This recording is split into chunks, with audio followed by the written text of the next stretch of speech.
बिलासपुर से उसलापुर फ्लाईओवर का निर्माण कार्य प्रारंभ कर दिया गया है। इसके लिए रेल प्रशासन इस पर काम शुरू कर चुका है, तो वहीं दिसंबर 2024 तक इस काम को पूरा करना है। इस ब्रिज के बनने के बाद मालगाड़ियों को बाईपास माध्यम से ले जाने में सुविधा मिलेगी। लंबे समय से इस योजना पर रेलवे कार्य कर रहा है।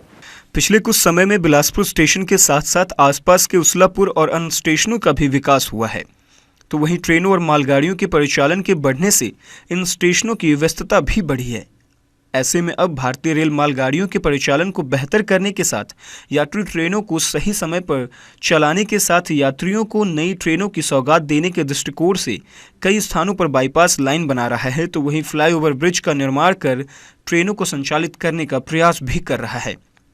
इसी कड़ी में वर्ष 2006-07 में दक्षिण पूर्व मध्य रेलवे ने मालगाड़ियों को फ्लाईओवर ब्रिज के माध्यम से परिचालन करने के लिए योजना तैयार की थी, जिसके तहत 10 किलोमीटर लंबी इस योजना के लिए प्रस्ताव बनाकर रेल मंत्रालय को भेजा गया। इस पर विचार होने के बाद कार्य की स्वीकृति मिली, जिसके बाद विगत कुछ वर्षों पहले ही इसका काम शुरू हुआ है। 60,06,78,000 रुपये के इस काम को दिसंबर 2024 तक पूर्ण किया जाना है। हालांकि ट्रैक बिछाने से लेकर ओवरब्रिज बनाने के काम लगभग पूर्णता की ओर है, तो वहीं रेल प्रशासन को उम्मीद है कि आने वाले 1 साल तक इस काम को पूर्ण कर जनता को समर्पित भी कर दिया जाएगा।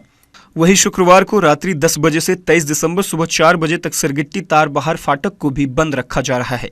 इसकी वजह से सड़क यातायात भी प्रभावित होगा, लेकिन क्योंकि कार्य को पूर्ण किया जाना है, ऐसे में रेलवे ने इस बंद को यथावत रखने का निर्णय लिया है। लिहाजा लोग चिचुहिया पारा फाटक या फिर तिफरा होते हुए आवागमन कर सकेंगे।